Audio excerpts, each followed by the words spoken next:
అందరికీ నమస్కారం. మన ఛానల్ని చూస్తున్నందుకు ధన్యవాదములు. ఈరోజు మనం ఈ వీడియోలో ఉగాది కోసం ఇంటిని, పూజ గదిని ఎప్పుడు శుభ్రం చేసుకోవాలో, మరి ఎటువంటి రోజుల్లో అస్సలు చేయకూడదో తెలుసుకుందాం. ముందుగా అందరికీ రాబోయే పరాభవనామ ఉగాది శుభాకాంక్షలు, అలాగే కొత్త అమావాస్య వసంత నవరాత్రుల శుభాకాంక్షలు కూడా. మరి మనకి మార్చి 19 చైత్ర శుద్ధ పాడ్యమి. ఈరోజు ఉగాది తెలుగు సంవత్సరం పరాభవ నామం సంవత్సరంతో ప్రారంభమవుతుంది. ఈ రోజున షడ్రుచుల సమ్మేళనంతో ఉగాది పచ్చడిని సేవిస్తూ, ఉగాది పచ్చడి 6 రుచుల కలయికతో ఎలా ఉంటుందో మన జీవితంలో వచ్చే అన్ని ఒడిదుడుకులను ఎదుర్కొంటూ కొత్త సంవత్సరం ప్రారంభిస్తాం. కొత్త సంవత్సరం అంతా కూడా మనకు కలిసి రావాలని కోరుకుంటాం. మరి ఈ ఉగాదికి ముందు రోజు కొత్త అమావాస్య మార్చి 18వ తారీఖున బుధవారం 2026వ సంవత్సరంలో.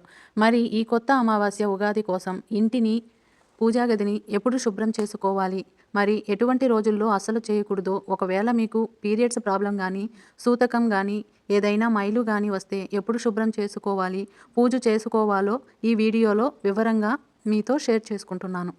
ఎక్కడ స్కిప్ చేయకుండా చూడటానికి ట్రై చేయండి. అలాగే లైక్ చేసి సబ్స్క్రైబ్ చేసుకోండి ఫ్రెండ్స్. మీరు చేసే లైక్ అండ్ సబ్స్క్రైబ్ నాకు చాలా ఇంపార్టెంట్. మీరు చేసే లైక్ వల్ల ఇటువంటి ఇన్ఫర్మేషన్ వీడియో 10 మందికి చేరే అవకాశం ఉంటుంది. మనకులాగే వాళ్ళు కూడా చేసుకోగలుగుతారు. ఈ చైత్ర శుద్ధ పాడ్యమి రోజు నుంచే తెలుగు నూతన పరాభవనామ సంవత్సరం మొదలు. దీనికి ముందు రోజు మార్చి 18 కొత్త అమావాస్య. మనకి మన ఊరు లేదా మన గ్రామం, మన కుటుంబం సుఖ సంతోషాలతో ఉంది అంటే ఊరి పొలిమేరలో ఉండే మన గ్రామ దేవత కాపలా కాస్తూ మనకు రక్షణగా ఉండటం వల్లే మనమందరం కూడా ఆరోగ్యంగా ఉంటామని నమ్ముతాం. అటువంటి అమ్మవారికి కృతజ్ఞతగా చేసుకునే పూజే గ్రామదేవత పూజ. ఈ కొత్త అమావాస్య రోజు చేసుకుంటాం. అమ్మవారికి వేపాకుల మాలని సమర్పిస్తాం. వేపాకులతో వారు పోస్తాము. అలాగే వేపాకులకు నీటితో వారు పోస్తాము. వేపాకు చలవను తయారు చేస్తాం. ఇంట్లో ఉపారం చేయడం, అమ్మవారికి దేవాలయంలో ఉపారం పెట్టిన, ఇంట్లో పూజ చేసుకున్న అమ్మవారి తమ్ముడైన పోతుల రాజుకు ఉపారం పెడతాం. ఇవన్నీ కూడా ఆనవాయితీతో పని లేకుండా వారి వారి కుటుంబము లేదా వారి గ్రామం రక్షణగా ఉండాలి అని చేసుకుంటారు. ఎటువంటి అంటు రోగాలు కానీ ఏమీ దరిచేరకుండా అమ్మవారి అనుగ్రహం కోసం పూజ చేసుకుంటాం.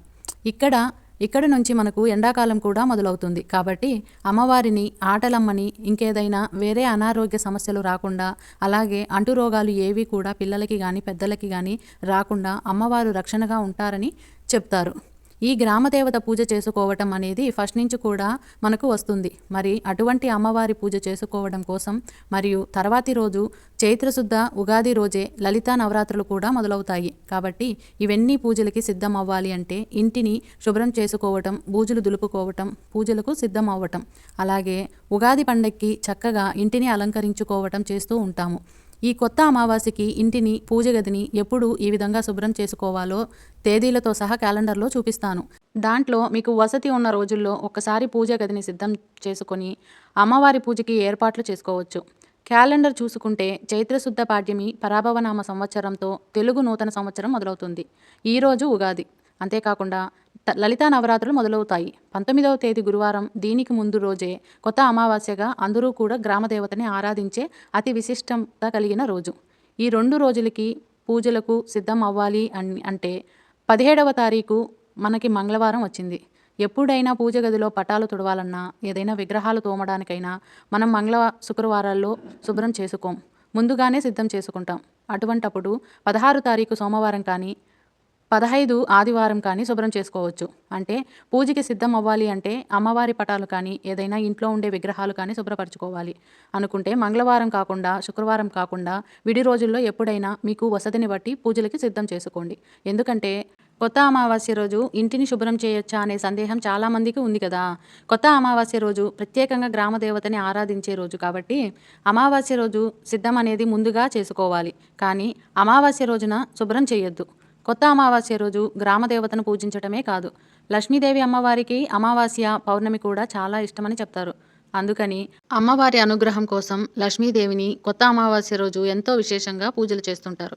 కాబట్టి ముందుగానే మీరు బూజులు తీసుకొని, ఏమైనా పాడైపోయిన సామాన్లు ఉంటే తీసేసి, ఇంకా మీరు ఇంట్లో ఏదైనా సర్దుకోవాల్సింది ఉంటే కనుక అవన్నీ సర్దుకోవటం, లేదా ఇల్లంతా క్లీన్గా ఉంది అనుకుంటే కనీసం పూజ గదిలో ఉన్న దేవుడి పటాలను తుడిచి పూజా సామాగ్రిని శుభ్రం చేసుకోండి. ఇక్కడ మీకు ఒక సందేహం రావచ్చు, చంద్రగ్రహణానికి శుభ్రం చేసుకున్నాం కదా, మళ్ళీ శుభ్రం చేసుకోవాలా అని. అయితే పండగ నిమిత్తం మళ్ళీ మీరు శుభ్రం చేసుకోవటం మంచిది. ఎందుకంటే ఉగాదితో కొత్త సంవత్సరం మొదలవుతుంది. మనం న్యూ ఇయర్‌కి ఏ విధంగా అయితే పూజా గదిని శుభ్రం చేసుకుంటామో అదేవిధంగా ఉగాదికి కూడా శుభ్రం చేసుకోవాలి.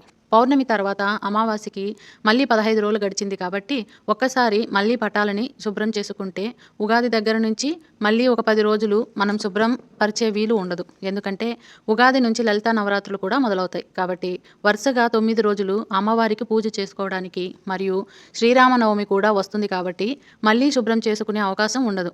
ఇంకా పీరియడ్స్ ఉన్నవాళ్ళు లేదా ఏదైనా సూతకము మైలు ఉన్నవాళ్ళు తప్పదు కాబట్టి ఉగాది తర్వాత నవరాత్రులు శ్రీరామనవమి ఉంటుంది కాబట్టి ముందు రోజు శుభ్రం చేసుకోవచ్చు. స్వామివారిని అమ్మవారిని శుభ్రం చేసేటప్పుడు కూడా పటాలన్నింటినీ ముందుగా పొడిగుడ్డతో తుడిచి ఆ తుడిచిన గంధం ఎవరూ తొక్కకుండా చూసుకోవాలి. ఆ తర్వాత పసుపు నీళ్ళల్లో జవ్వాది వేసి పటాలన్నీ కూడా నీట్‌గా తుడుచుకొని ఆ తర్వాత మీరు మీ ఇంట్లో నిత్యం ఎలా అయితే బొట్లు పెట్టుకుంటారో అలా అలంకరించుకొని పెట్టుకోండి.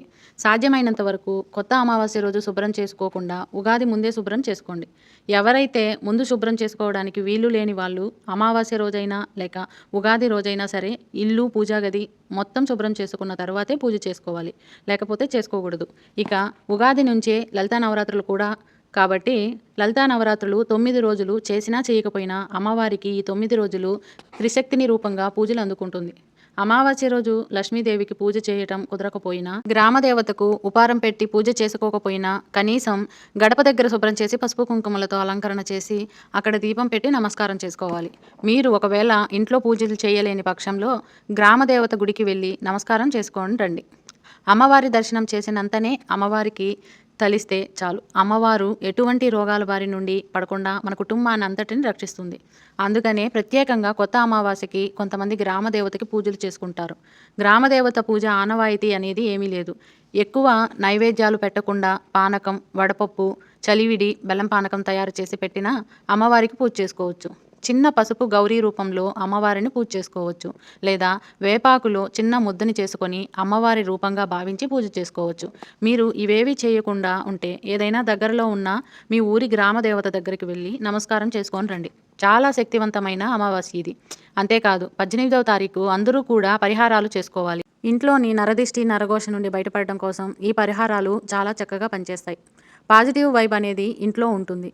మంగళ శుక్రవారాలు కాకుండా ఈ విధంగా చేసుకోండి. ఎవరైతే పీరియడ్స్ ఉన్న వాళ్ళు స్నానం అయిన తర్వాత శుభ్రం చేసుకొని పూజ మొదలుపెట్టుకోండి. ఒకవేళ మీరు ప్రత్యేకంగా పూజాపీఠం ఏర్పాటు చేసుకోవాలన్నా కూడా చేసుకోవచ్చు.